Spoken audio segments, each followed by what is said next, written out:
Para venir a gustarlo todo, no quieras tener gusto en nada. Para venir a poseerlo todo, no quieras poseer algo en nada. Para venir a serlo todo, no quieras ser algo en nada. Para venir a saberlo todo, no quieras saber algo en nada. Para venir a lo que no gustas, has de ir por donde no gustas. Para venir a lo que no sabes, has de ir por donde no sabes. Para venir a lo que no posees, has de ir por donde no posees. Para venir a lo que no eres, has de ir por donde no eres. Muy sabias palabras de uno de los místicos más importantes de la historia espiritual universal. Me refiero a San Juan de la Cruz, en su obra La subida al Monte Carmelo, una de las obras por excelencia de este místico español del siglo XVI. Este maestro nos abre el podcast con estas palabras en las que cada verso, cada sugerencia espiritual en sí misma encierra una paradoja, porque vamos a hablar de las paradojas de la vía espiritual. Uh-huh. Cuando se inicia el camino espiritual, se dan una multitud de paradojas que nos vamos encontrando según vamos avanzando, que aparentemente pueden parecer contradicciones, pero vemos que tiene cabida en el camino y en aquel aspecto del camino el cual estamos experimentando, ¿no? Entonces vamos a hablar de esto, pero antes de nada presentarnos. Mi nombre es Álvaro González. Y mi nombre es Ángeles Soto. Y estamos en Sendero a la Nada, un programa dedicado a la espiritualidad, a la psicología del autoconocimiento, la simbología, las religiones comparadas y, en definitiva, a todas las cuestiones que nos acerquen a la espiritualidad, a las cuestiones del espíritu. Bien, comentar también que si os gusta este podcast y queréis que pueda continuar, nosotros no tenemos ningunos patrocinadores publicitarios ni nada de esto, así que si queréis colaborar como mecenas, como apoyo a este podcast, por €1,50 al mes, podéis apoyarnos a través de iVoox. Estamos muy agradecidos a las personas que nos están apoyando, os damos las gracias y así pues nos ayudáis a mantener el programa. Bien, también recordaros que continuamos, aparte del tema principal del podcast, también hablaremos sobre recomendaciones literarias, de libros sobre espiritualidad que nos parecen interesantes, para poder profundizar en estas cuestiones, y también hablaremos de un símbolo, tanto a nivel simbólico tradicional como también a nivel onírico, que nos puede decir cuando soñamos con el símbolo en cuestión. Entonces hablaremos de todo esto en este podcast. Pero bien, vamos a comenzar y así ya vamos al grano, no nos gusta tampoco titubear mucho, sino vamos directamente al tema. Vamos a hablar de las paradojas en el camino, porque es algo que nos encontramos constantemente, no solamente cuando estudiamos la espiritualidad, sino en nuestra propia experiencia, que es ahí donde importa. Nos encontramos constantemente con paradojas, ¿no? Con ciertas cuestiones, como puede ser el ser y no ser, perder y ganar. ¿Qué puede significar todo esto? Menos es más. Menos es más. El que pierde gana. Bueno, hay varias paradojas que nos encontramos en el camino y vamos a hablar de todas ellas. Bien, pues para comenzar el podcast, primeramente deberíamos definir lo que es una paradoja. Paradojas hay muchas. No vamos a entrar ahora en el tema, digamos, más de la argumentación o la lógica, sobre todo cuando aparece en Grecia. No, vamos a definirla etimológicamente y a tener una noción de lo que es la paradoja para ya meternos de llenos en el tema. ¿Qué sería una paradoja? Bueno, si definimos una paradoja, definición de diccionario, básicamente sería esa cuestión, ese argumento o ese hecho que aparentemente se sale del sentido común porque indica como contradicción o indica una aparente imposibilidad, porque normalmente en una lógica lineal lo que solemos tener presente es únicamente que un hecho por sí mismo es un hecho y que no se puede dar ese hecho y su contrario a la vez. Cosa que, pues no es así realmente. Si por ejemplo podemos pensar en Hegel cuando dice que la verdad está en la contradicción. O también en Heráclito, cuando nos indica también que realmente es el cruce de los opuestos o el choque de los opuestos, la unión de los opuestos, realmente lo que permite que todo se mueva y que la creación se pueda manifestar, se pueda dar, ¿no? Por poner un par de ejemplos que nos indican que realmente la paradoja es algo muy presente y que incluso es más veraz en muchas ocasiones que lo que es la lógica lineal o de solo ver un solo hecho.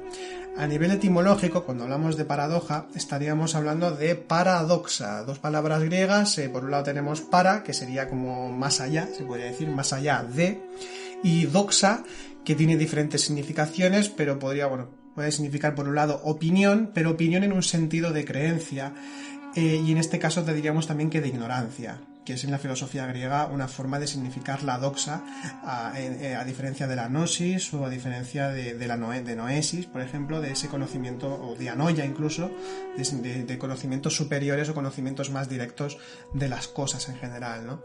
Entonces la doxa sería opinión, sería creencia, sería ignorancia al mismo tiempo, porque ¿qué es una creencia sino ignorar algo en concreto?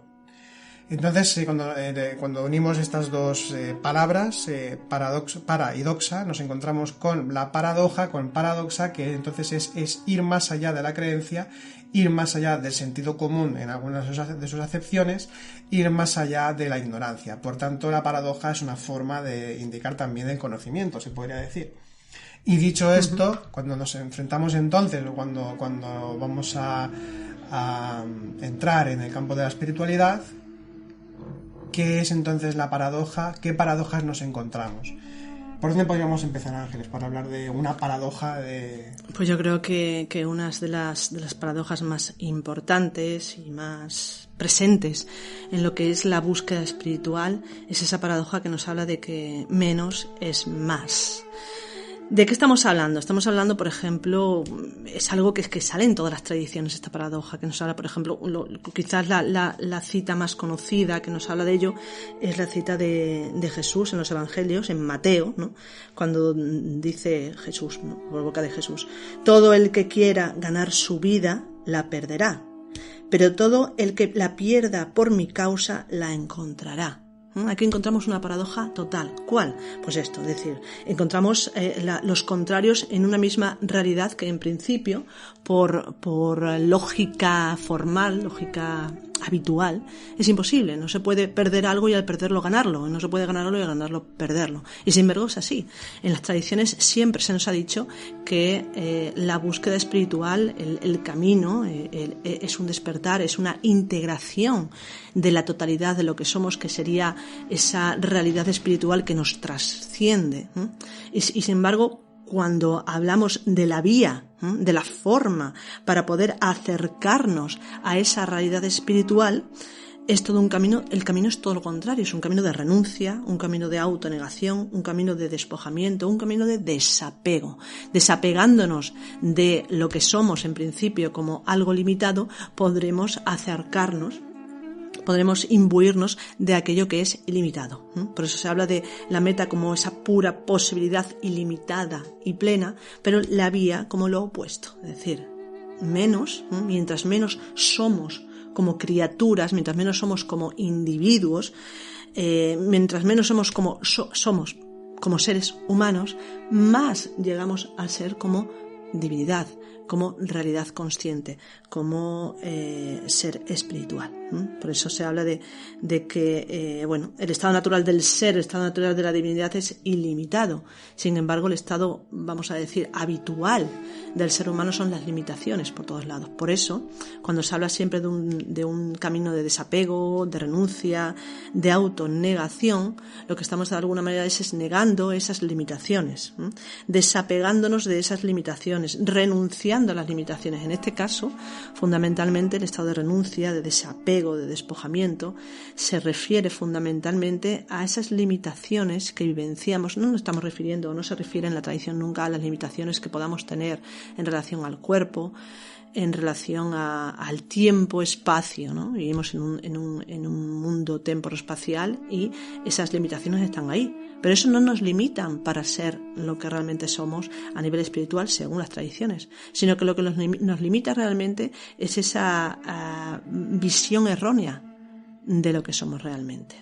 Esa visión errónea que fundamentalmente en casi todas las tradiciones se refiere al ego, a esa individualidad separadora de una realidad que no tiene límites, ¿no? Entonces, cuando uno en las diferentes tradiciones se habla, dice, ¿no? Como Jesús dice, todo el que gana su vida la perderá, es decir, todo aquel que se empeña en ganar, en obtener, en ser, en empoderarse, ¿no? En empoderarse, que últimamente, se escucha. Sí. Todo el que se afana por eso perderá realmente la realidad espiritual. Pero aquel que por ganar de alguna manera esa realidad espiritual, ese seguir, ¿no? Lo consciente, lo divino, encontrará realmente esa realidad, pues nunca hemos dejado de formar parte de ello. Entonces, esa sería una de las primeras paradojas que hablan. Mientras más ser, menos ego. Mientras más egos, más ser. Y a esto, sí. Sí, no, comentar también que esto también podemos añadir otra frase del Evangelio, que bueno, en la misma línea, ¿no? Dice que antes entra un camello por el ojo de una aguja que un rico en el reino de los cielos. Exactamente. No hay que entenderlo, evidentemente, como algo relacionado con que una persona rica físicamente, en el sentido de que tenga muchas riquezas, dinero y posesiones, que no pueda ser espiritual, porque es que esto a veces uno se puede creerse esto literalmente, pues es un error, bueno, como todo el Evangelio, ¿no? No podemos creernos esto, o a nivel moral. No va de eso, va precisamente que si uno está muy lleno de sí mismo, si uno tiene mucho ego, tiene mucho yo, hay mucho yo en él, mucha separación, entonces en ese sentido es rico, entonces tiene que ser pobre, tiene que ser austero. Ahí estamos hablando de la pobreza y la austeridad espiritual, y por tanto sí que podrá llegar al reino de los cielos. Pero una persona puede ser muy rica, pero puede practicar la vida espiritual, no tienen por qué contradecirse en este sentido. Perdón, que te he cortado. No, sí va perfectamente. Lo que quería decir es una cita del maestro Edgar, muy interesante relacionado con esto, que habla de esa realidad. Mientras más realidad, vamos a decir, espiritual, ¿no? Mientras más realidad superior, divina, integremos, menos individualidad, menos separatividad hay, ¿no? Lo que decíamos anteriormente. Mientras más ser, menos ego; mientras más ego, menos ser. Y decía el maestro Edgar respecto a esto, dice: allí donde la criatura termina, allí empieza Dios a ser. Ahora Dios no pide otra cosa de ti, sino que salgas de tu modo de ser creatural y que dejes a Dios ser Dios en ti. La más pequeña imagen creada que se forma en ti es tan grande como Dios es grande. ¿Por qué? Porque ella te impide un Dios total. Precisamente allí donde dicha imagen penetra en ti, allí Dios y toda su deidad deben retirarse. Allí donde esa imagen sale, allí entra Dios. Sal totalmente de ti por la voluntad de Dios, y Dios saldrá totalmente de sí por voluntad tuya. Cuando ambos salen de sí mismos, lo que queda es uno simple. En el siglo XII-XIII, el maestro Edgar hablándonos ya de esta realidad, que es lo que se experimenta realmente cuando uno tiene una experiencia de lo divino. Es decir, una experiencia de consciente implica la desaparición de toda percepción, conceptuación, sensación que uno tenga de sí mismo, que uno tenga de la realidad habitualmente, para experimentar algo que produce precisamente una plenitud y una percepción ilimitada de lo que uno es.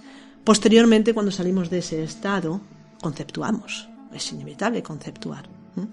Porque la realidad de alguna manera no se sustrae, no se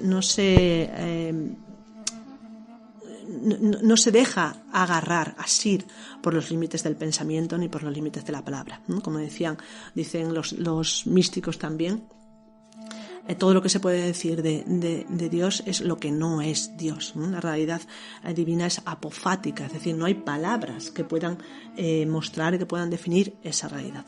Que de hecho es otra paradoja también. Del camino, es la inmanencia a la vez que trascendencia de lo divino, de la divinidad. Es decir, que está en todo, pero al mismo tiempo no está presente.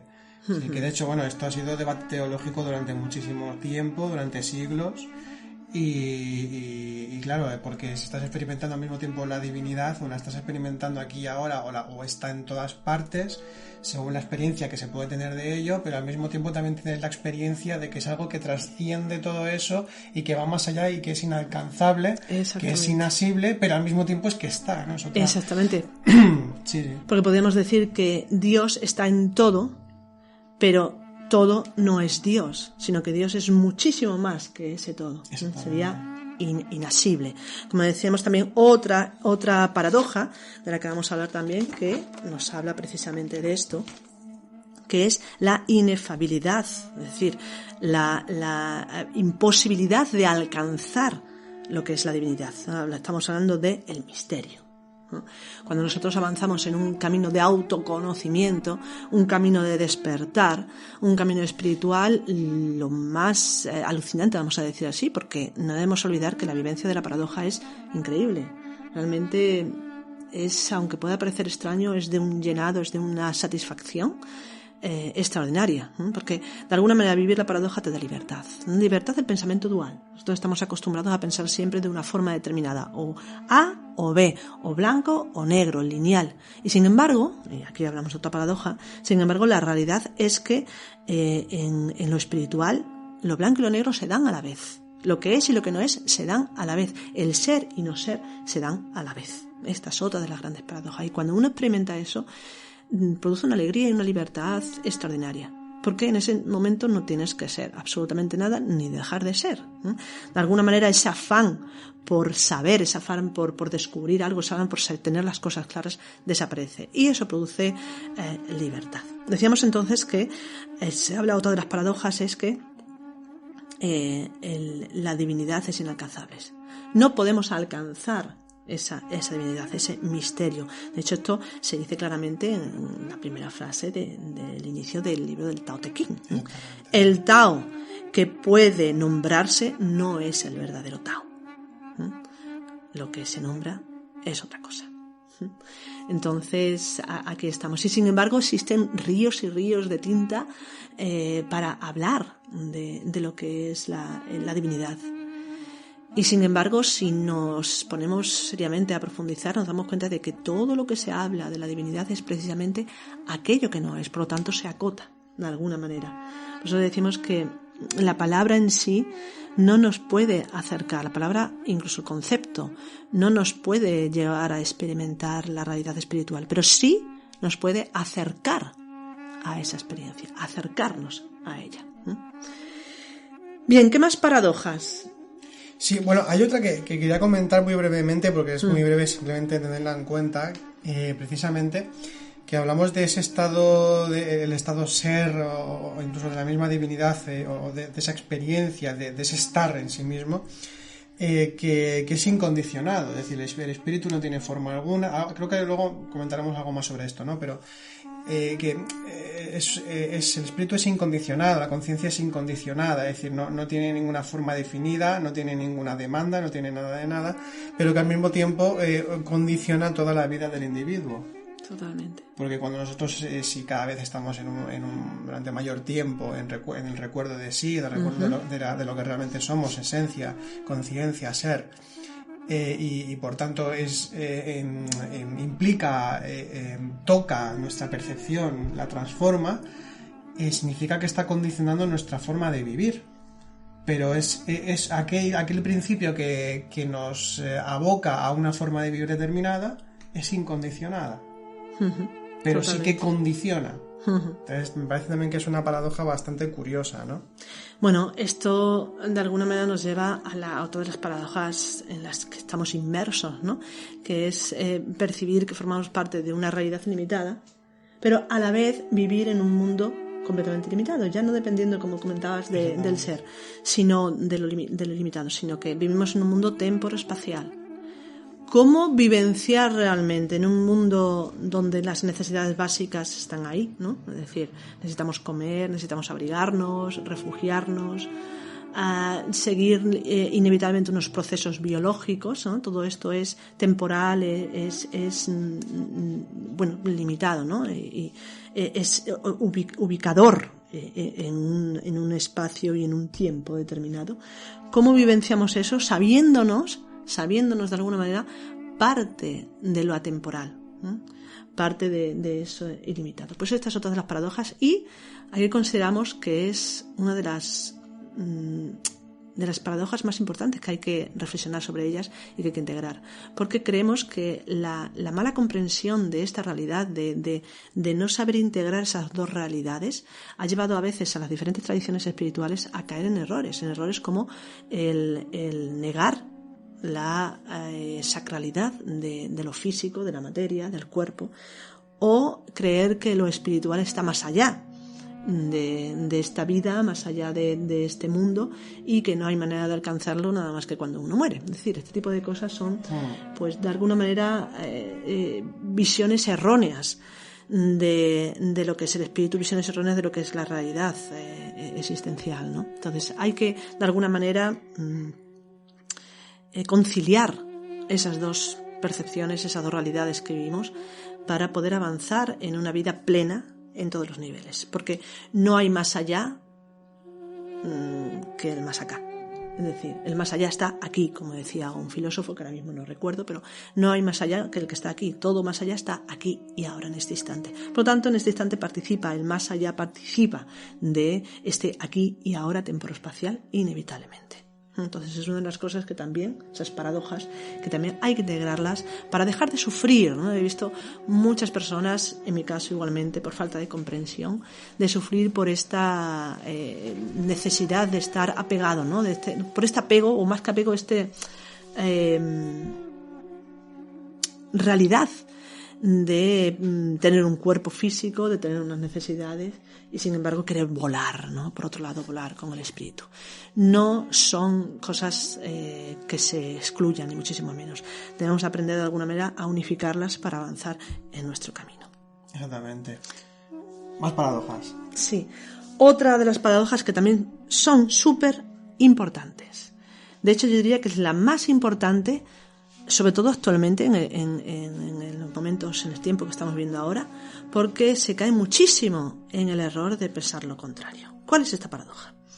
La paradoja es que, aunque el camino lo tengamos supuestamente que hacer nosotros, el camino no es para nosotros, ni siquiera lo hacemos nosotros. El camino es para el ser. Hay una frase en la tradición que dice: la autorrealización, el despertar de la conciencia, vamos a decirlo así, es la autorrealización íntima del ser espiritual, no de nosotros. Y a veces nos confundimos y pensamos que nosotros somos el ser.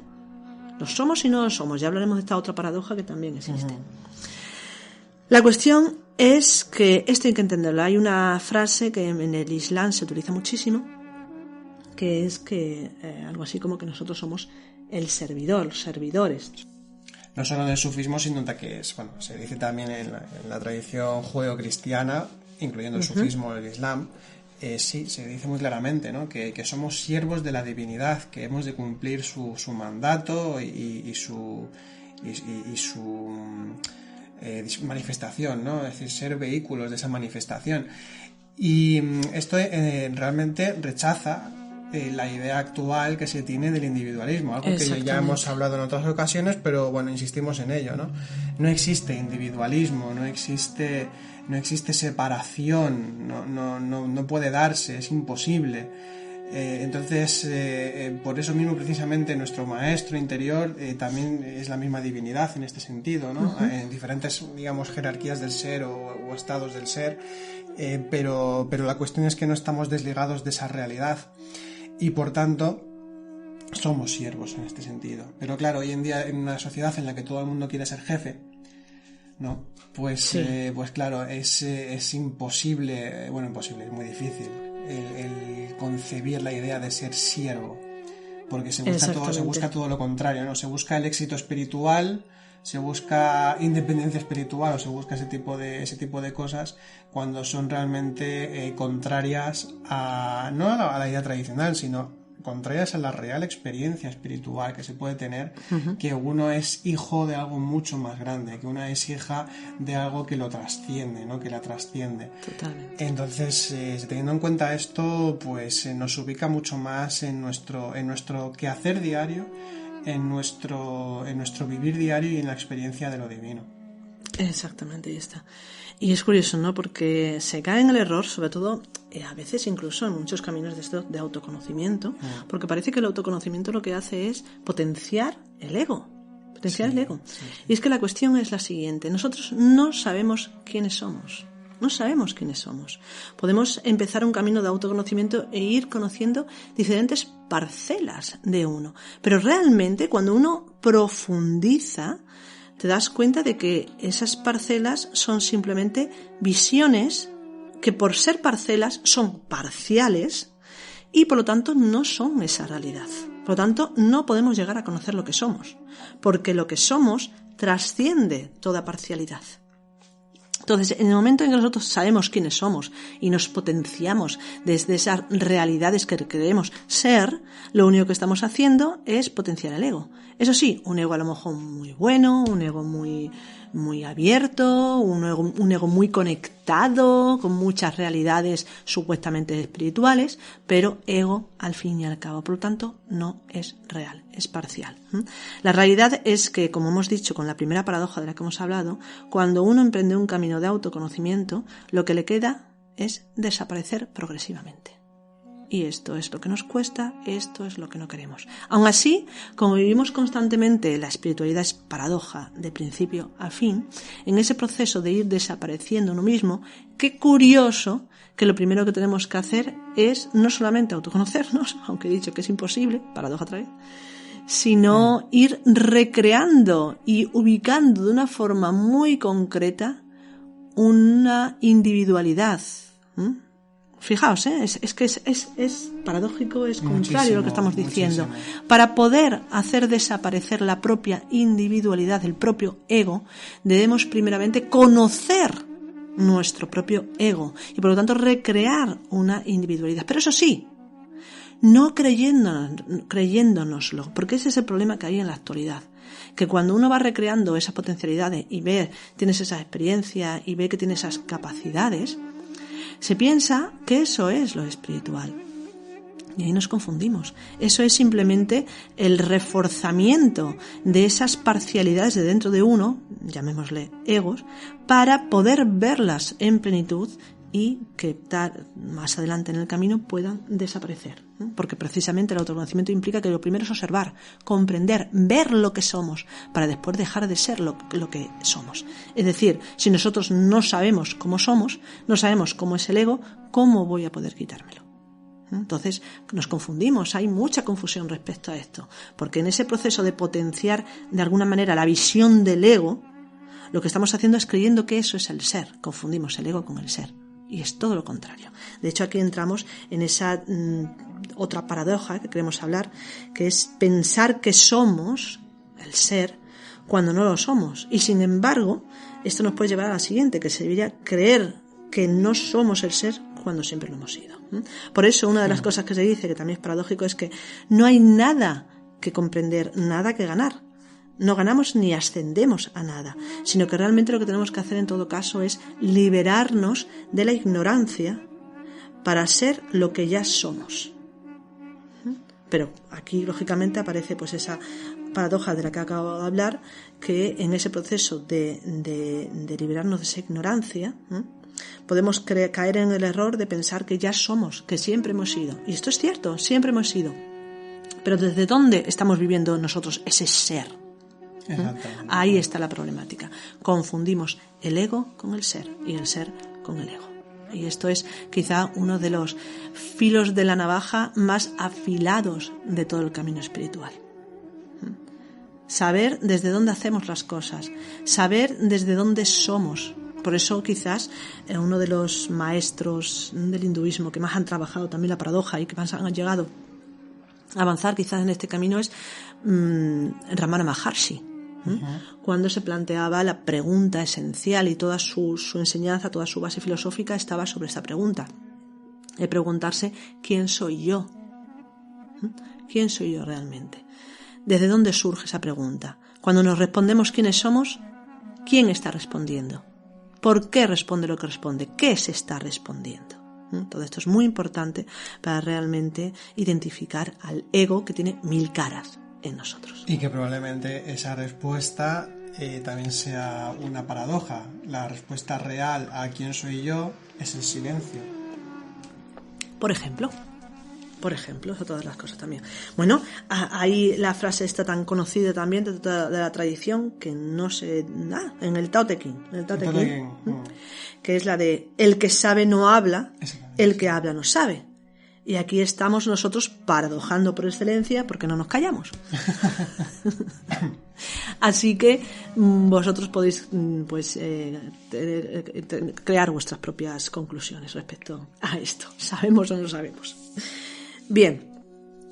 Más paradojas en el camino. Antes de continuar, queríamos comentar que hay un artículo muy interesante. Sí.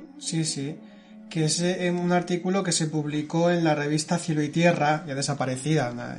Fue una revista que existió en los años 80, muy interesante porque recogía de artículos y fragmentos de libros y demás de muchos estudiosos de la tradición y un poco en la línea de la revista Letra y Espíritu, por ejemplo, también, ¿no? Estas revistas dedicadas...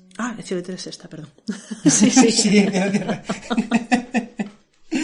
Sí, Cielo y Tierra, justamente esta revista es muy interesante porque recopila, como decía, pues tanto de maestros tradicionales en ocasiones, como también pues artículos expresamente escritos para la revista de estudiosos sobre las diferentes tradiciones. Entonces hay un artículo que habla de las paradojas del camino, de la vía espiritual, muy interesante, el autor es Raúl Andrés Pérez. Lo podéis encontrar en la revista Cielo y Tierra número 15 del otoño del 86. Y lo digo porque, aunque ahora ya evidentemente está descatalogadísima, a lo mejor en Todo Colección o en Iberlibro o en alguna plataforma que venda libros o revistas de segunda mano, o incluso quizá por internet podéis encontrar este artículo si lo clicáis. Es Paradojas de la Vía Espiritual, Raúl Andrés Pérez. Está muy bien, es un artículo que recomendamos. Y nos hemos basado en algunas ideas también para crear este podcast. Y nosotros también pues hemos añadido aparte pues nuestra propia experiencia y lo que hemos conocido, ¿no? Pero este artículo está muy bien, está muy recomendable. Bueno, continuamos con otras paradojas, ¿no? Sí. La paradoja de que hay que hacer el camino pero sin hacer el camino. A ver cómo se come esto. Esto también, sí. A ver, cuéntanos. Bien, eso tiene que ver con lo de la meta, ¿no? Hay que llegar a una meta, hay que llegar a un resultado. Y en realidad esto es otra de las grandes equivocaciones. Mientras nosotros vayamos con el deseo de obtener un resultado determinado, ese resultado se aparta de nosotros. ¿Por qué?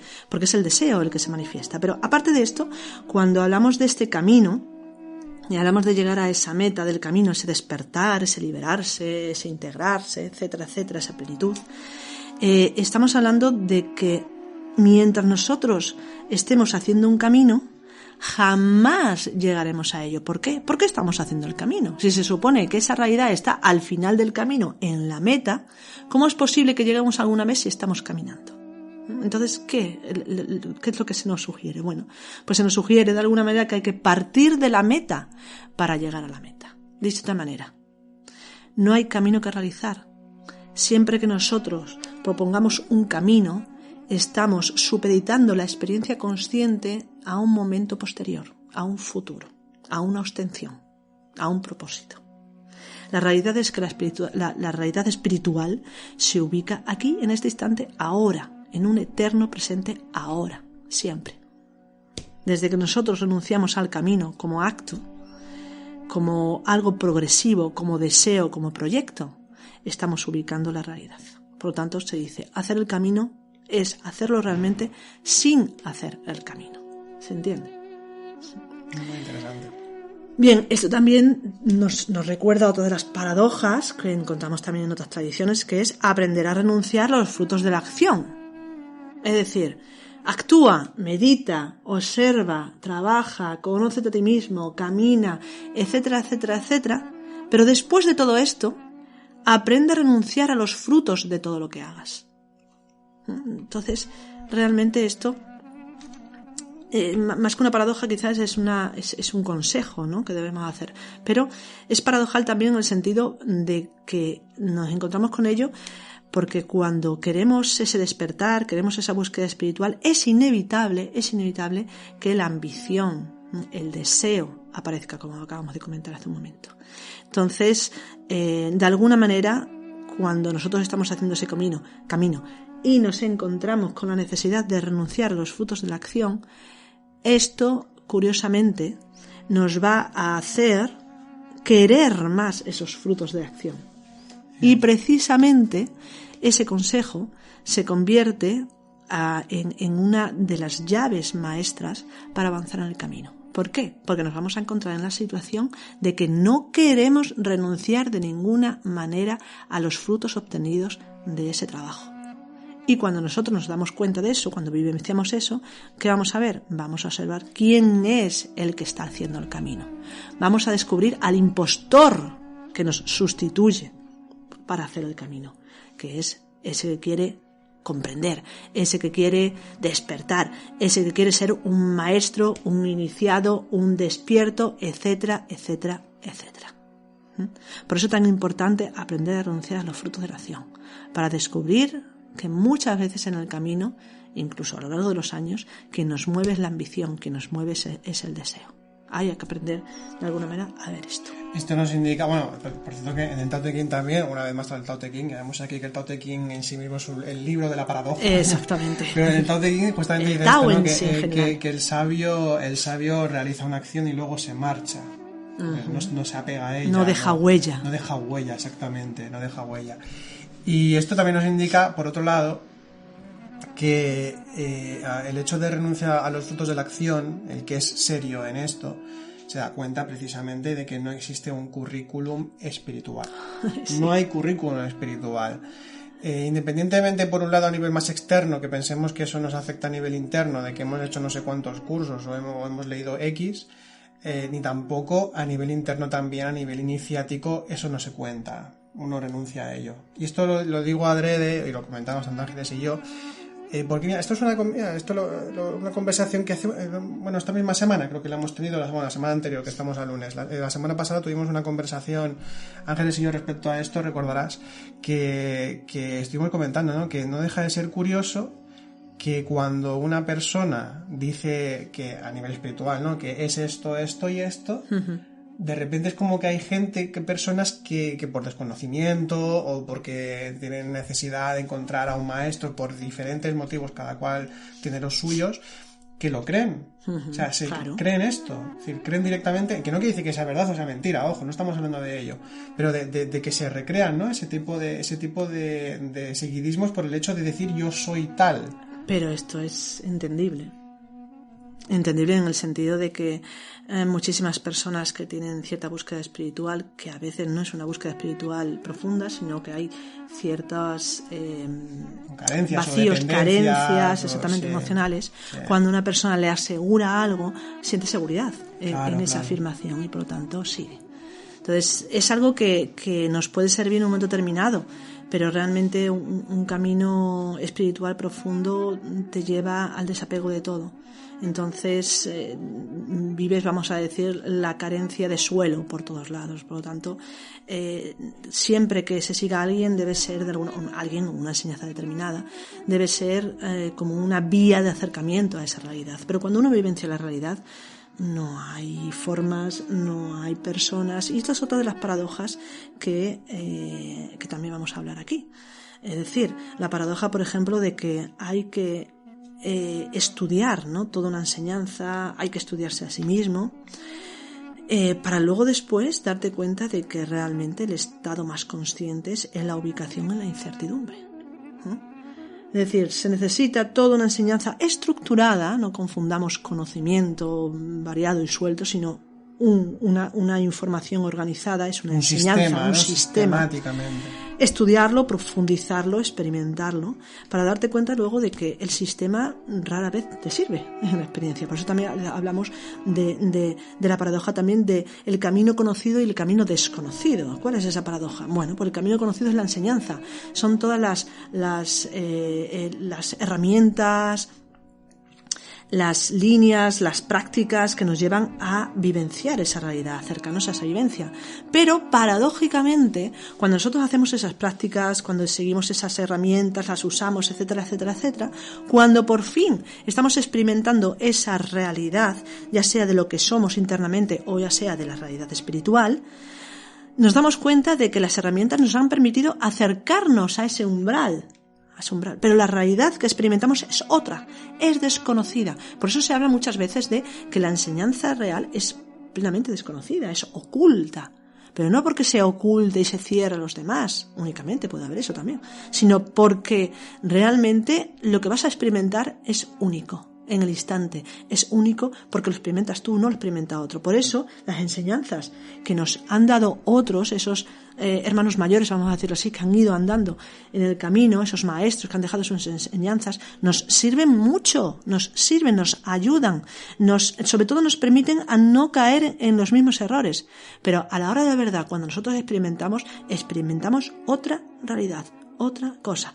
Que, por cierto, tampoco es que sea algo súper extraordinario, es decir, o individual, sino que experimentamos nuestra porción, vamos a decirlo así, de esa unidad que conforma la realidad de todo. Sí. Por lo tanto, no nos salimos o no se sale cuando uno experimenta, cuando uno luego explica o puede explicar esa experiencia, no se sale de lo tradicional. Es imposible salirse.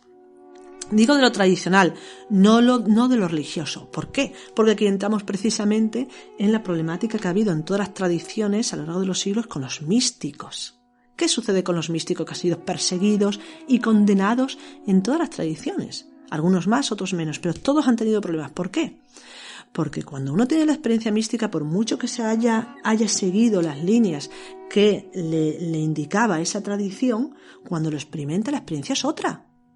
La experiencia es muchísimo más abierta. Y cuando estos místicos hablan de esa experiencia, dicen cosas muchas veces que son contrarias a la tradición. Y claro, ¿cómo no va a perseguir una tradición, una religión institucionalizada que se sostiene en un edificio milenario con unas estructuras muy fijas? ¿Cómo no le va a tener miedo a aquel que dice, no, si es que toda esa estructura no vale para nada? Si es que la realidad es un soplo. Es una desaparición. Entonces, claro, por eso los místicos siempre han estado ahí en el punto de mira de las diferentes tradiciones. Porque les desmonta el chiringuito, le podemos decir. Así que entonces tenemos otra paradoja muy interesante, es decir, la necesidad del estudio, de la práctica, ¿no? Pero del estudio de aquella tradición o de aquel sistema de conocimiento que nos permita llegarnos al espíritu, pero que luego cuando nos encontramos in situ con la experiencia interior, pues se rompe todas esas estructuras, pero no deja de significar esto que lo que hemos estudiado hasta ahora, bueno, nos ha colocado en el disparadero, ¿no? Exactamente. Nos ha permitido el poder experimentar eso. Exactamente. Esto, mira, hay una cosa muy interesante que no tiene nada que ver con lo espiritual, pero que tiene que ver con el arte, ¿vale? Una vez escuché, personas que, no sé quién lo dice, no recuerdo muy bien, pero diciendo como que la persona que a lo mejor no están de acuerdo en la actualidad, ¿no? Pero no recuerdo quién lo dijo, que para poder realmente pintar abstracto, primero tienes que saber pintar perfectamente en concreto, es decir, pintar... Fíjate el ejemplo de Picasso. Por ejemplo, Picasso es extraordinario en ese sentido, puede llevar al cubismo, puede llegar a lo abstracto, ¿por qué? Porque pinta extraordinariamente bien en el otro sentido. Desde niño ya incluso, ¿no? Que además era de los que decía que la inspiración tiene que pillar trabajando. Una frase una frase muy buena, ¿no? Que indica precisamente lo que es conocer lo que es la inspiración y lo que es conocer lo que es el trabajar, ¿no? Porque el arte, ya sabemos, el arte, cuando hablamos con arte en mayúscula, ¿no? Con arte que realmente ha sido inspirado realmente, cuando tiene que ver con lo espiritual o se acerca a ello en la experiencia del artista en cuestión. Pues precisamente se tiene ese tipo de experiencias, ¿no? También de tener en cuenta que uno tiene que conocer las formas, que uno tiene que conocer los sistemas, conocer las dinámicas básicas para poder trabajar con ello, porque luego uno es capaz de poder romper con ello y de trascender la forma, ¿no? Exactamente, trascender la forma. Por eso decíamos utilizar la forma para trascender la forma, que es otra de las paradojas de las que hablaremos. Ya que has sacado la paradoja o que has mencionado el arte, comentar que algo que estamos relacionando con el arte, como puede ser el símbolo, comentar que hay otra paradoja con el símbolo, La gran paradoja con el símbolo es que el símbolo vela y revela al mismo tiempo. Es decir, el símbolo es un puente, esto ya lo hemos dicho millones de veces en todos nuestros podcasts, pero en este caso hablar a nivel paradojal, que el símbolo es un puente que un intermedio entre la materia o lo físico, la forma, y el espíritu, que nos permite llegarnos a lo espiritual, pero al mismo tiempo que es un puente o un intermedio, el puente al mismo tiempo que une también separa orillas. Por eso, como se ha dicho muchas veces en multitud de ocasiones, ahora no recuerdo qué autor en concreto, pero que una frase muy curiosa, ¿no? Es esto, que el símbolo al mismo tiempo que vela, revela, o al mismo tiempo que revela, vela. Entonces nos está diciendo, pero al mismo tiempo no nos permite llegar a ese decir invisible, a ese decir silencioso, que es la realidad espiritual, pero nos permite al mismo tiempo poder experimentarla hasta cierto grado. Entonces la paradoja del símbolo es una de las paradojas más grandes, porque todo es símbolo, todo es presencia. El símbolo es una de las formas más bellas y al mismo tiempo más inspiradoras para llegarnos a la realidad espiritual, pero al mismo tiempo nos aleja. Entonces es una de las grandísimas paradojas dentro de la vida espiritual, porque se utiliza muchísimo el símbolo en toda tradición y en todo estudio sobre estas cuestiones. Pues sí, así es. El símbolo, la verdad es que es una herramienta fundamental en este camino.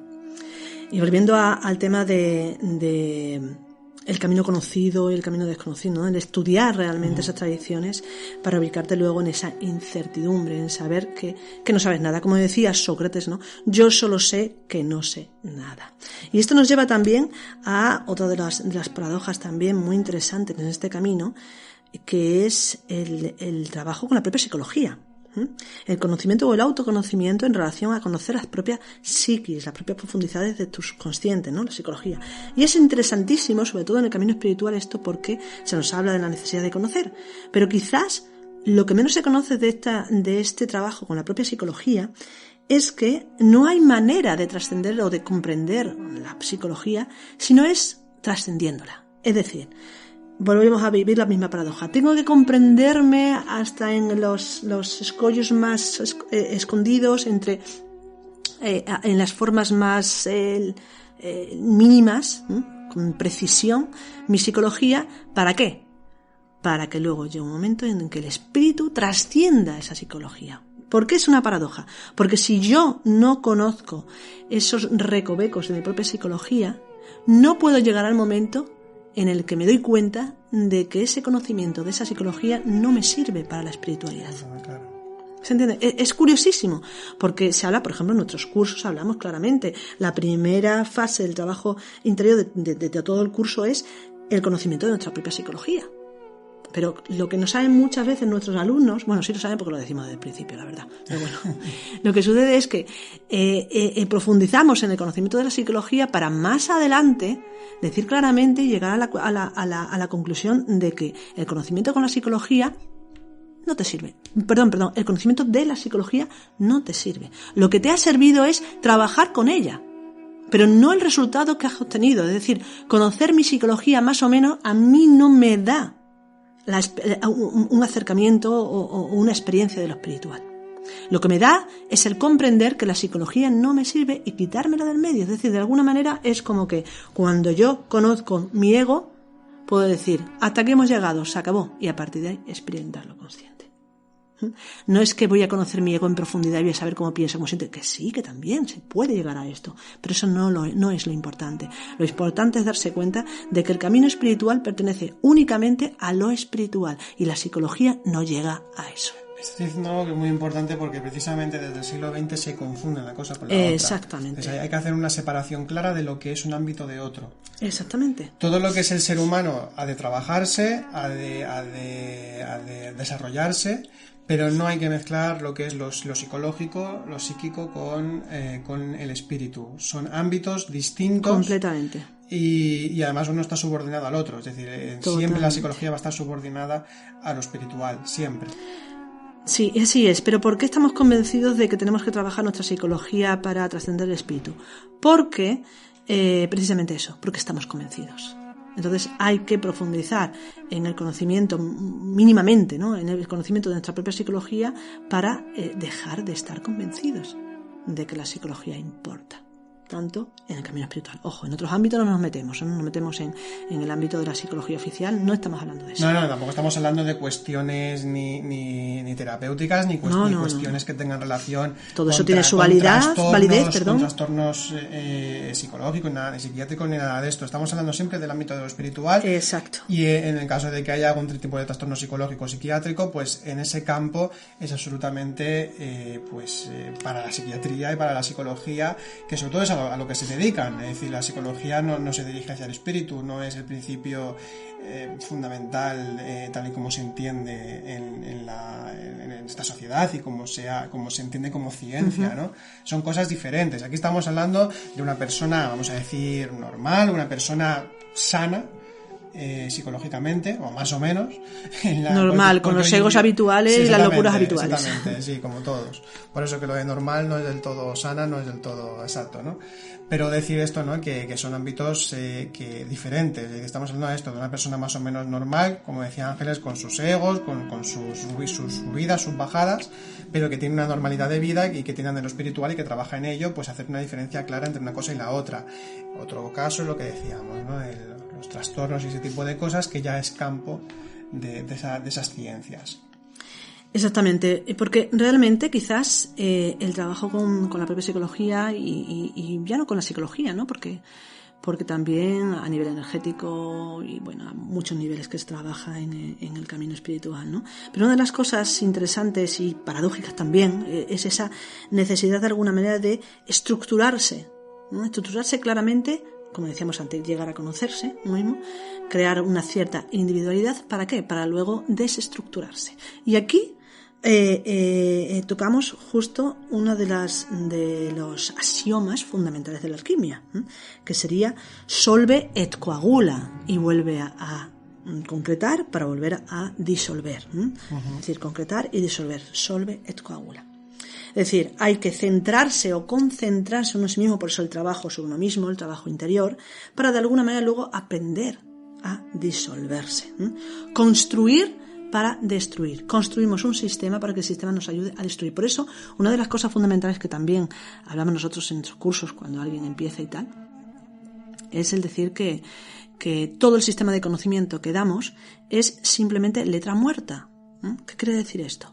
Que es un conocimiento que te va a permitir, con unas herramientas, unas prácticas, un sistema determinado, te va a permitir acercarte a esa realidad, ¿sí?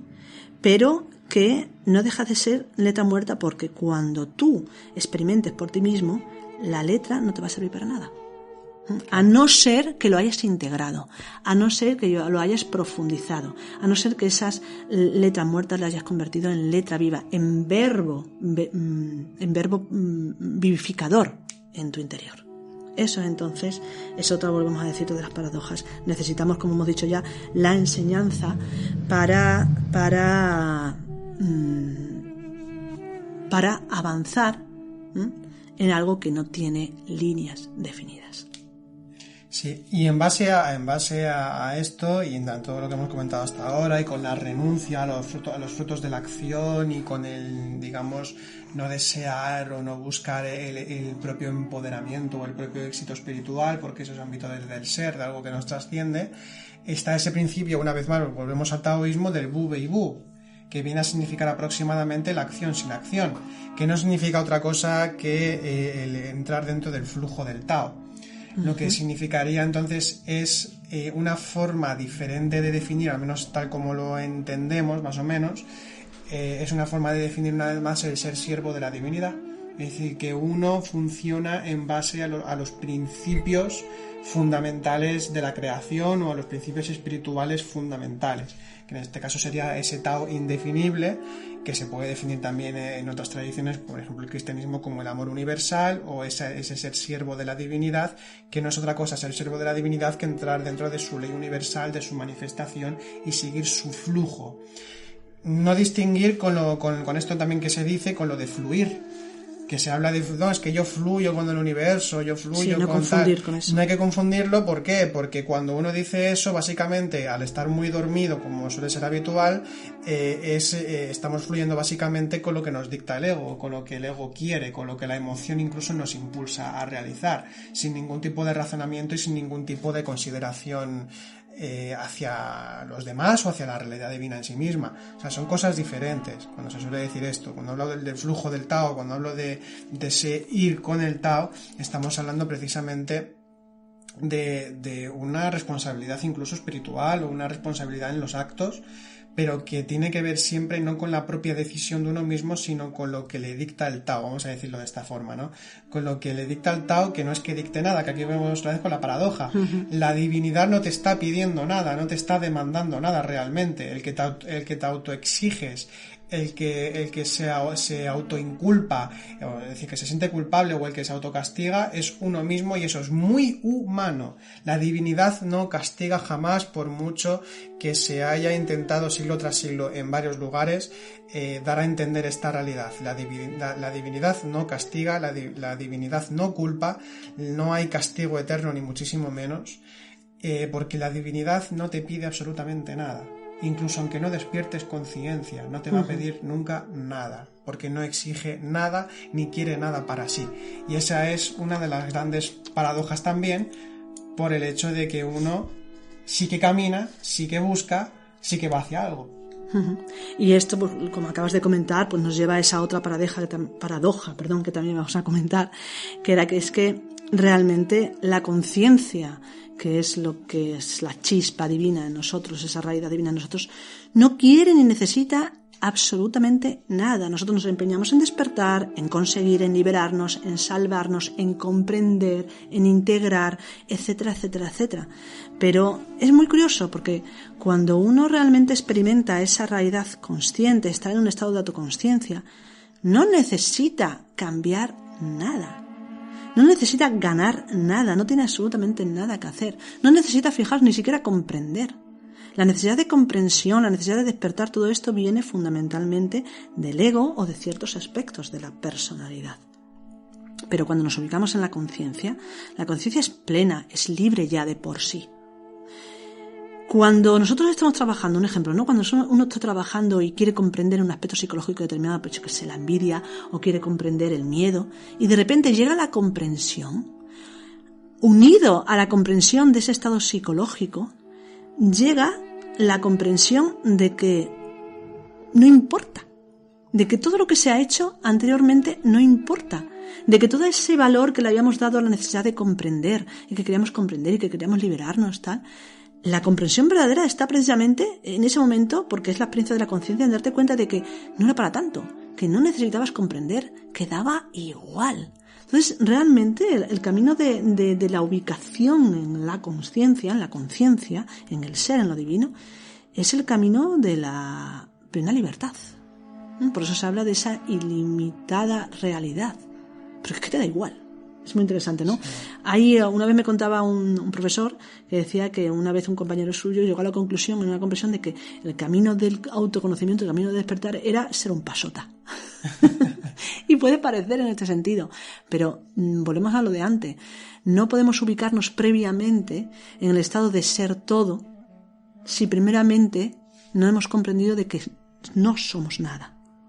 Primero hay que comprender que no somos nada para darnos cuenta de que somos todo. Ahí es uno de los grandes errores. Pensar que ya somos esa luz, de que ya somos esa visión, de que ya somos parte de la divinidad. Bien, somos parte de la divinidad. Nunca hemos dejado de ser parte de la divinidad. Pero aquello que tú vivencias ahora, en este momento, que te limita, no es parte de esa divinidad. Hazte consciente primeramente de eso. Porque si no, lo que dices es mentira. Hay que recuperar ese recuerdo, ¿no? De estar en el olvido a recordar eso. Pero vuelve a ser otra paradoja. Recordar lo que uno es para olvidar lo que uno es. El olvido de sí. Otra paradoja también, exactamente, que es la necesidad de estudiar para aprender lo que siempre hemos sido. También, sí, es curiosísimo. también, sí, Pero sí. así es. Es curioso y es extraordinario este camino. Cuando realmente uno va experimentando, la verdad que es genial. O sea, es muy, muy, muy divertido el camino espiritual. Muy divertido y muy liberador también, muy ¿no? liberador. Porque Cuesta en el sentido de que se trabaja, perdón. No, sigue. Cuesta en el sentido de que o sea, duele a veces, ¿no? Y es difícil el ir descubriendo esas mentiras, esos recovecos internos, ese subconsciente que te machaca, ¿no? Muchas veces eso es duro, pero cuando uno llega a la experiencia, aunque te hayas pasado años en esa primera fase de más contrición, de más dolor, llegar a la experiencia liberadora, ¿no? De lo que es la conciencia, aunque ya sea solamente por unos segundos, merece la pena. Merece la pena haber invertido todo el tiempo anterior. Como he dicho alguna otra vez en algún podcast, tener la experiencia de lo consciente, aunque solamente sea una vez en la vida, ya hace que la vida haya merecido la pena. Desde luego. ¿Alguna otra paradoja? ¿Qué paradojas podemos encontrar más? Pues sí, otra de las paradojas que se relacionan todos, como estáis escuchando, pues todas están muy relacionadas, pero una es muy interesante porque caemos también en este error, que como hemos dicho, pues la conciencia no tiene necesidad de nada. Entonces, ¿en qué consiste la paradoja? La paradoja consiste en que si realmente queremos cambiar, tenemos que ubicarnos en el camino del no cambio, renunciar a cambiar. Decimos, ¿qué es esto? O sea, si realmente quiero cambiar, ¿cómo voy a renunciar a ese cambio? Pues por lo siguiente, si nosotros constantemente queremos cambiar y no conseguimos cambiar, ¿cuál es la forma en que conseguiremos realmente hacer algo diferente? Es decir, un cambio. Pues renunciando a cambiar, no cambiando. Entonces, cuando nosotros aceptamos plenamente lo que somos, sin necesidad de cambiar absolutamente nada, es en ese momento cuando estamos haciendo algo realmente nuevo. Cambiamos. Entonces esta es otra de las paradojas. Me recuerda un poco al principio del zazen, ¿no? Que cuando uno se sienta a meditar, no medita para meditar. O sea, no busca meditar, no busca un estado de meditación. Simplemente te sientas y no hay que hacer nada. No hay que hacer absolutamente nada. En todo caso, si se habla más técnicamente, pues sería despojarse o sería dejar de desidentificarse con el yo, con la yoidad, con esa noción separadora, ¿no? Egoica. Entonces sería separarse de eso. Pero como tal en sí mismo implica no hacer absolutamente nada. Entonces también me parece interesante, ¿no? Ese enfoque que tiene el zazen a la hora de la meditación. Y creo que globalmente, con las paradojas que hemos estado comentando hasta ahora y la forma de entender la espiritualidad a un nivel más tradicional y más profundo, estamos hablando de la completa renuncia, de lo que también se ha conocido como el santo abandono, como el olvido de sí, como la liberación de sí mismo. Y de hecho todos los principios espirituales de toda tradición nos está hablando de eso, pasando por el cristianismo, llegando hasta el mismo zazen, ¿no? Hasta el zen. Nos encontramos constantemente con eso. Sí, es curioso porque también has dicho otra paradoja, ¿no? El olvido de sí, cuando realmente estamos hablando por otro lado del recuerdo de sí. Totalmente. Como veis, esto es genial, a mí me parece genial, ¿no? Sí, hay que olvidarse de sí, entender qué significa ese olvidarse de sí, ¿no? Que sería esa negación de lo particular, lo egoico, lo separador, para acordarnos de ese otro sí, el recuerdo del sí o el recuerdo del ser, que sería acordarnos de lo ilimitado, de la divinidad. En nuestra concepción habitual, occidental, en la que buscamos mucho ser yo y yo, claro, esto puede chocar o parece que estamos hablando de la anulación, o que estas tradiciones nos hablan de la anulación de uno mismo o la anulación de la propia libertad, y es todo lo contrario. Es absolutamente todo lo contrario, porque cuando se experimenta esa realidad nos damos cuenta que realmente lo limitador es toda concepción que tengamos de nosotros mismos y de nuestra forma de vivir. Eso realmente sí que nos limita absolutamente. Por otro lado, hemos hablado de libertad, hemos hablado de experiencia o del olvido de sí, hemos hablado de como decías tú así en broma, ¿no? De ser un pasota, todo esto. Igualmente no estamos aquí haciendo apología de ser otra vez hippies, como se fue en una época, ¿no? De que se hablaba precisamente de separarse del mundo y de un mundo nuevo en ese sentido, y que cada cual haga lo que quiera. No, porque una de las cosas que tiene la espiritualidad cuando la estamos viviendo seriamente es que tenemos una responsabilidad para con los demás. De este principio ya hemos hablado también varias veces, ¿no? De ese factor que es la solidaridad consciente, el amor al prójimo, esa práctica, precisamente cuando uno se libera de todas esas concepciones de sí mismo, cuando uno va trabajando internamente en líneas generales, lo que se va dando precisamente es una cercanía mucho mayor con los demás, un saber escuchar mucho más profundo, un ser el otro mucho más profundo, una participación, por tanto, muchísimo mayor, que nos lleva precisamente a ser responsables y al mismo tiempo a dar importancia realmente a lo único que tiene importancia. Que esto es algo que se tiene que descubrir de cada cual, ¿no? Pero que esto es algo también que creo que es importante tenerlo en cuenta, que precisamente esa liberación, ese darse cuenta de que qué importa nada, precisamente nos lleva a ser mucho más libres y mucho más profundos en la experiencia de lo divino y en la participación con los demás, es decir, en la interrelación con los demás también. Totalmente. Bien, y ya, bueno, pues para ir acabando, hay 2 paradojas más. Una es lo curioso que es el uso de las formas para acercarse a la no forma. ¿Qué quiere decir esto? Bueno, pues que realmente cuando nosotros emprendemos un camino espiritual real, profundo, como ha dicho Álvaro, es iniciar un camino hacia eso que no sabemos lo que es, que no tiene forma, que es ese Dios esconditus, ¿no? Ese Deus esconditus o Dios escondido, ese agnostos theos o Dios desconocido que no se puede llegar a conocer, como decíamos antes al principio. Ese es el misterio, el gran misterio. Y sin embargo, a veces para poder acercarnos a ese misterio sin forma ninguna, nos ayuda de una forma muy eficaz a veces las formas, ¿no? Todas las tradiciones tienen formas. Formas que nos van a permitir acercarnos, igual que la enseñanza, hemos dicho también. ¿A qué nos estamos refiriendo con las formas? Pues los símbolos, como hemos dicho anteriormente, pero cosas como, por ejemplo, los rituales, cosas como pueden ser la oración, o formas tan sencillas y tan cercanas como puede ser un rosario o un mala budista. Es decir, algo que es una forma y que curiosamente, paradójicamente, al yo tomar esa forma en mis manos, esa cruz, ese rosario, etcétera, esa imagen, tomo mi mano, me recuerda, me ubica en aquello que trasciende la forma. Por lo que ha comentado anteriormente Álvaro, que es el símbolo, ¿no? El símbolo te permite unir, hace de puente a través de la forma para ir a la no forma. Y para acabar, la última paradoja que quiero comentar, que no es comentar, es la paradoja que a mí me parece la más bonita de todas, que es quizás la más difícil de explicar, que es que las 2 realidades opuestas en el mundo espiritual se dan a la vez. Lo blanco y lo negro, el día y la noche, pero sobre todo el ser y no ser. Había una frase, ¿no?, de Hamlet, de Shakespeare, que dice lo siguiente: ser o no ser, esta es la cuestión. Y esta no es realmente la cuestión a nivel espiritual. La cuestión, la auténtica cuestión a nivel espiritual es ser y no ser al mismo tiempo. Exacto. Ser y no ser al mismo tiempo. Y ahí lo dejo.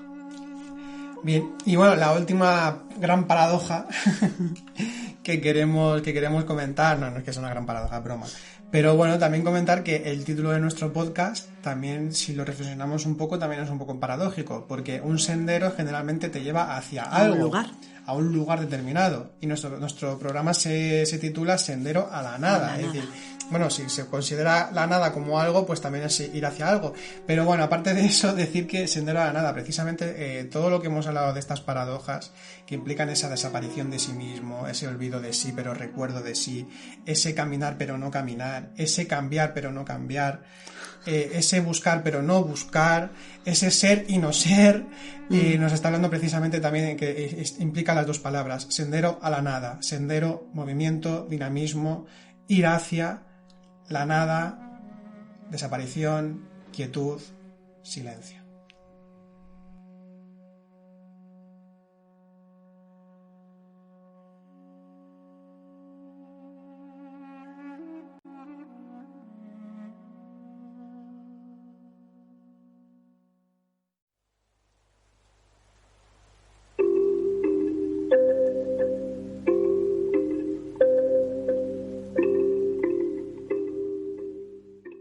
Continuamos ahora con la sección de libros recomendados en nuestro podcast. Antes ha leído una cita del maestro Eckhart, Ángeles, cuando estábamos hablando de las paradojas espirituales, y la ha leído de este libro que tenemos aquí en las manos, que es El fruto de la nada, del maestro Eckhart. No es un libro que él escribiese, sino que es un título muy bien elegido, muy bien escogido. Es un libro editado por Ediciones Siruela y traducido por... editado, también escribió la introducción, Amador Vega Esquerra. Siempre hay que decir los traductores porque es una... O sea, en traducir un libro, sobre todo de estas características, tienes que entender lo que estás diciendo, o sea, lo que estás leyendo, tienes que entenderlo, y al mismo tiempo estás escribiendo otra vez un libro, estás escribiendo un libro. Entonces hay que tener en cuenta los traductores, porque es como una especie, los traductores son como una especie de seres invisibles dentro del mundo libresco, pero que hacen una grandísima labor, porque traducir no es únicamente pasar las palabras de un idioma a otro. O sea, tiene que tener un contexto y una coherencia. Tiene que entender lo que está leyendo. Exactamente. Entonces, no se trata de una novela normal, cuando se habla de tratados espirituales, o tiene filosóficos, que filosóficos, de cualquier materia concreta. Exactamente, entonces es importante esto. Bueno, eso sucede, por ejemplo, en libros como el Tao Te Ching, ¿no? Que hay tantas y tantas traducciones diferentes. Exactamente, es algo que... Bien, pues bueno, el libro que tenemos aquí en la mano es editado por Siruela en el año 98. Es un libro que recoge varios sermones del Meister Eckhart, porque fue un gran predicador. Luego también 2 tratados, porque también escribió, y algunas poesías, algunos proverbios del maestro Eckhart también, o que se le atribuyen a él, y que bueno, que es un conjunto que nos hace tener una idea clara de quién fue el maestro Eckhart. El Meister Eckhart, digo Meister Eckhart porque estoy mal acostumbrado, lo he leído muchas veces así. El Meister Eckhart fue un dominico alemán del siglo XIII, que además fue el que sufrió el primer proceso de Inquisición contra un teólogo de la Universidad de París durante la Edad Media. Esto nos lo explica el mismo libro. Bueno, no podemos olvidar que es un místico, ya sabemos, como hemos comentado antes, los místicos siempre han sido perseguidos por lo que dicen. Como Teresa Jesús, a Juan de la Cruz, Miguel de Molinos y un larguísimo etcétera, por desgracia. Él también tuvo contacto con las beguinas, grandes místicas y grandes predicadoras que predicaban en las calles. Y grandes perseguidas, hasta el punto de hacerlas desaparecer. Exactamente.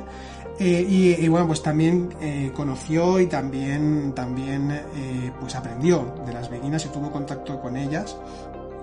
Pero bueno, él en sí mismo, digamos que el Meister Eckhart, para quien no lo conozca, vale mucho la pena leerlo. Es uno de los grandes místicos y maestros a nivel espiritual, no solamente de la mística cristiana o de la espiritualidad cristiana, sino a nivel universal. Sus textos trascienden las mismas formas de cristianismo, aunque evidentemente se sirve de ellas porque es un cristiano de pro, pero trasciende las formas, y por eso podemos decir que es universal, hasta el punto de que incluso más adelante, pasados los siglos, no solamente sus propios hermanos dominicos se sigan fundamentando en su teología y en su enseñanza, sino también Juan de la Cruz o el mismísimo Martin Heidegger, también uno de los filósofos importantes del siglo XX.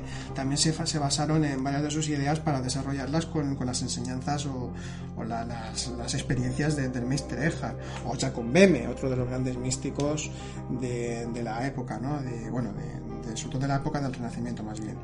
Bien, pues este libro es muy recomendable precisamente por eso, porque recoge sermones de sus predicaciones, de sus prédicas, luego tratados interesantes sobre su obra, una introducción muy interesante que nos ayuda a sumergirnos en lo que es el Meister Eckhart, y por tanto es un libro muy completo si queremos conocer su obra y figura, conocer más paradojas espirituales y conocer enseñanzas profundas, como por ejemplo una que rompe con cierta estructura o idea que se tenía en la cristiandad, sobre todo en la Edad Media, que era como que la vida bienaventurada estaba en el más allá, es decir, que la salvación llegaba cuando uno ya fallecía y que hacía las mejores obras posibles en la vida, pero que la vida en sí misma no es que fuese exactamente como un castigo, pero que era como un lugar de sufrimiento, o como suele decirse, un valle de lágrimas. En este caso se está diciendo el Meister Eckhart que la misma tierra, que la misma vida en la tierra puede ser una vida de bienaventurada, de bienaventuranza. Y esto lo encontramos entonces en toda su obra, y por tanto rompe con la estructura habitual, y podemos entender en parte también por qué se hizo un proceso por parte de la Inquisición con este maestro, entre otras cosas, que decía que rompen con todo esquema. Que rompe, sí, como antes tú, por ejemplo, has comentado, ¿no? No, creo que no lo has leído tú. Creo que esto a lo mejor lo hemos leído antes y ahora lo tengo un poco confuso, que lo hemos estado comentando. Por ejemplo, el decir que Dios no le es suficiente.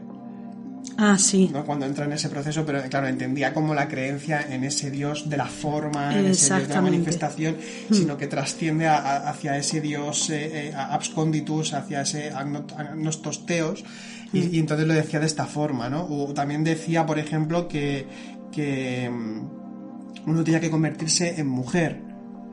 Era una de las cosas que decía, entendiéndolo como un proceso... Primero, lo que dices es uno tiene que convertirse en virgen, luego mujer y luego quedarse embarazada. Es decir, esto a todos los seres que realmente tienen una búsqueda espiritual. Claro, todo esto no es literal, sino que hace referencia al espíritu, porque hablaba realmente de que el Hijo de Dios tenía que nacer en el alma de cada uno de nosotros, ¿no? Así que esta es otra de esas ideas que de alguna manera le trajeron pues problemáticas con la institución eclesiástica. Exactamente. Bueno, pues dicho esto, un libro interesantísimo, un maestro interesantísimo. Sí. No, pues sí, de verdad, porque Mr. Eckhart es uno de los fundamentos importantes para luego poder entender diferentes místicas posteriores, incluso filosofías y demás. Así que muy recomendable, El fruto de la nada, del maestro Eckhart, ediciones Siruela. Bien, pues ahora ya pasamos a la sección de simbología.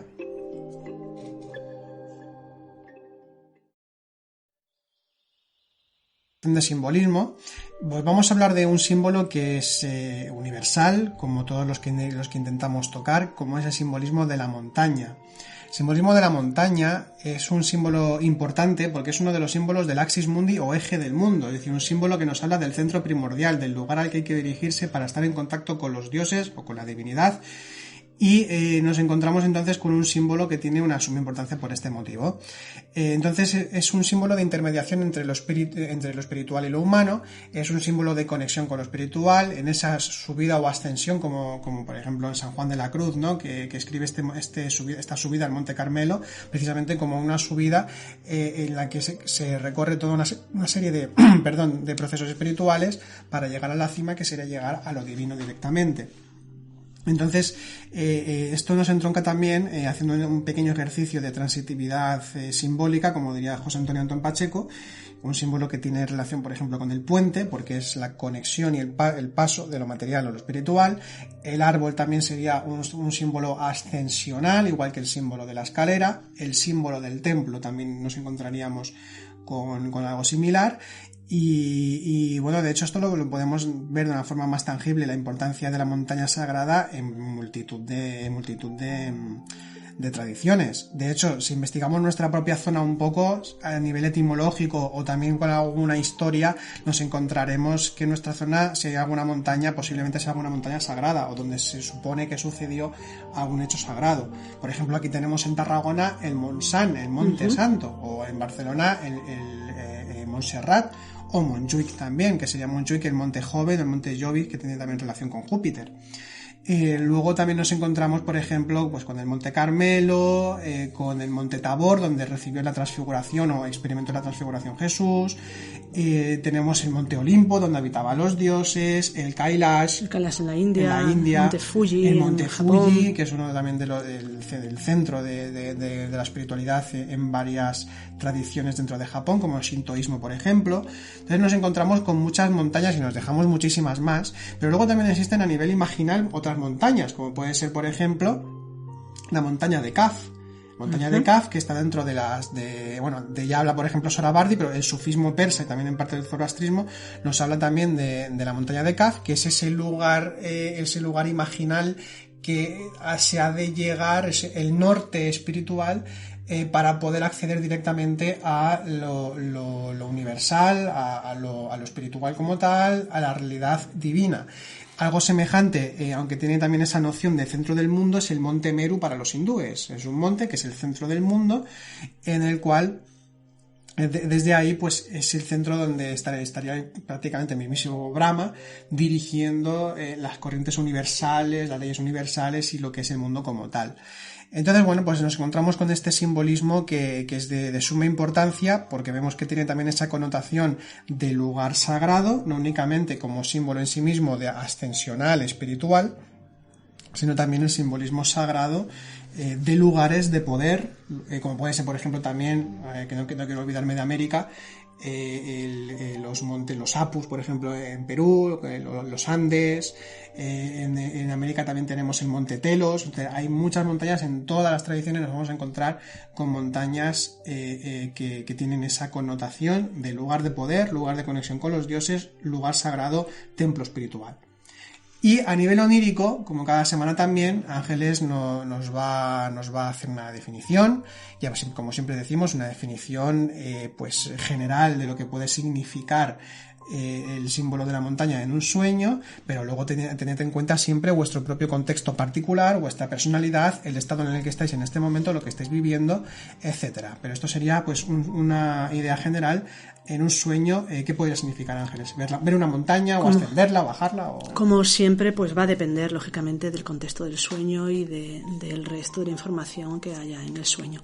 Pero la montaña, como todo símbolo, tiene múltiples significaciones y nos vamos a encontrar con ellas, dependiendo, por ejemplo, de cómo vemos esa montaña, ¿no? Por ejemplo, observar en un sueño, observar la montaña a lo lejos, normalmente, porque es otro de los símbolos fundamentales de la montaña, que se relaciona precisamente con el taoísmo, es que la montaña es símbolo de serenidad, símbolo de quietud, símbolo de asentamiento. Es decir, cuando uno en un sueño puede ver la montaña a lo lejos, la ve así como dominando todo el espacio, todo el terreno, como un algo inamovible o como un algo que representa la fuerza, la presencia.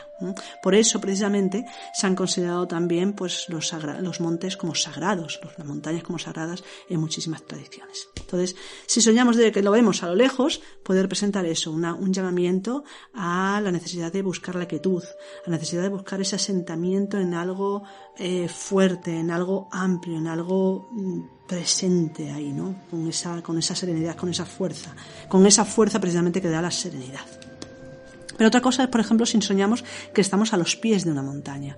Estar a los pies de una montaña puede ser una invitación a un proceso ascensional, es decir, una invitación a subir la montaña, que representa fundamentalmente en los procesos espirituales, pues eso, el inicio a empezar un proceso de ascenso para llegar a la cumbre, que se supone que es el lugar donde uno ya se conecta con lo celestial o es el lugar donde habita lo celestial.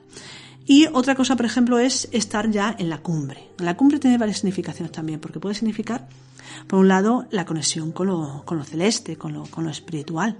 Pero tiene una significación que a mí me parece también muy importante, y es que cuando uno está en la cumbre, domina con el ojo todo, la visión, es decir, ve el mundo. Entonces, de alguna manera, ver desde arriba de la montaña implica tener una visión bastante profunda de lo que es el mundo interior. Entonces, desde ahí, desde arriba, uno puede ver todo lo que es, todo lo que conforma su mundo, su país interior. Entonces también puede significar eso. Si bien nos vemos arriba de la montaña y observamos todo el paisaje, es de alguna manera ya el dominio, la capacidad de ver nuestra interioridad. Y otro significado puede tener si nos vemos descendiendo la montaña, que no tiene por qué ser negativo, porque a veces pensamos, bueno, si en vez de subir, que es positivo en el sentido de despertar, voy bajando, es que estoy perdiendo esa visión. No tiene por qué. Puede significar algo contrario, es decir, puede significar o puede ser la invitación a que compartamos la visión que hemos tenido. Es decir, hemos subido al monte, ha sucedido esa visión, hemos visto, hemos comprendido, hemos experimentado esa conexión, ahora debemos de bajar de nuevo al valle. ¿Para qué? Para compartir ese conocimiento con los que aún no han ascendido, para poder acercarse. De alguna manera, ese descenso de la montaña puede implicar la necesidad de compartir ese conocimiento. Pero como, bueno, estos son varias opciones o posibilidades que podemos encontrar cuando soñamos con una montaña. Pero como somos infinitos de alguna manera, en nuestra psiquis aunque tenemos cosas muy comunes, hay cosas muy particulares, cada uno tiene que intentar comprender y profundizar para descubrir realmente los significados que puede extraer de estos símbolos en sus propios sueños. Muy bien, perfecto. Bien, pues ya terminamos el podcast de esta semana. Esperamos que os haya sido de utilidad, de provecho, que os guste también. Y bueno, comentaros que si queréis dejar algún comentario en la caja de comentarios, pues para hacer alguna pregunta, para aportar algo, pues hacedlo, encantados de poder compartir entre todos, así nos enriquecemos mutuamente. También comentaros que podéis encontrarnos no solamente en iVoox, también estamos en YouTube. Si buscáis en el canal de Centro Noesis, podéis encontrar también vídeos que realizamos. También estamos en Spotify y en Apple iTunes también podéis encontrarnos si utilizáis estas aplicaciones. Y si queréis escribirnos algún mail más personal y queréis comentarnos algo, en info@noesiscentro.com podéis también encontrarnos, podéis escribirnos y también os atenderemos encantados. Bien, pues dicho esto, terminamos ya el podcast de esta semana. Os deseamos que paséis una buena semana y hasta la próxima. Hasta la próxima.